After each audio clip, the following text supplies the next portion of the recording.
সূরা হুজুরাতের ৩ নম্বর আয়াতে আল্লাহ বলেন, উলাইকাল্লাযীনা ইমতাহানাল্লাহু কুলুবাহুম লিত্তাকওয়া।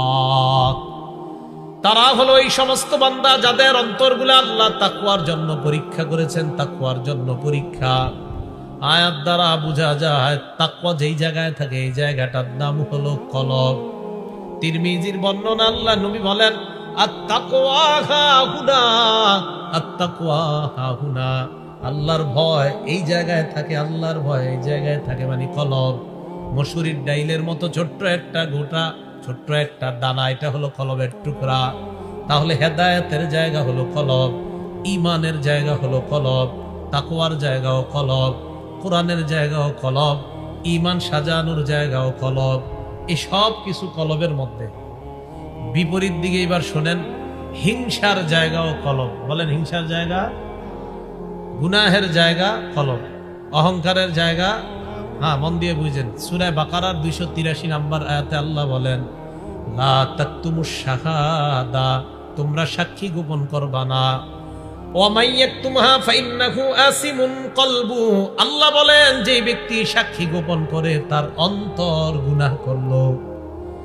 আয়াত দ্বারা বোঝা যায় অন্তর গুনাহগার হয়। আপনি যখন গুনাহ করেন, অন্তর গুনাহ করে। গুনাহ করেন আমি আপনি, আমরা গুনাহ করলাম, আল্লাহ কয় তোমার অন্তর গুনাহ করছে। বলেন, গুনাহ কে করে? অন্তর, কলব। তাহলে নেকির কাজ কে করে? কলব। গুনাহের কাজ কে করে? একটু মন দিয়ে বুঝেন কেমন গুনাহের কাজ করে কলব, দেখেন। বিসমিল্লাহ। সূরা মুতাফফিফিনের 14 নম্বর আয়াতে আল্লাহ বলেন, কাল্লা বাল রানা আলা কুলুবিহিম মা কানু ইয়াকসিবুন। গুনাহ করতে করতে এমন অবস্থা হয়ে যায়, গুনাহের কারণে মানুষের কলবের উপর মরিচা পড়ে যায়। মরিচা পড়ে যাওয়ার কারণে মুসলিম শরীফের বর্ণনা, লা ইয়ারিফু মা'রুফান ওয়া লা ইউনকিরু মুনকারা।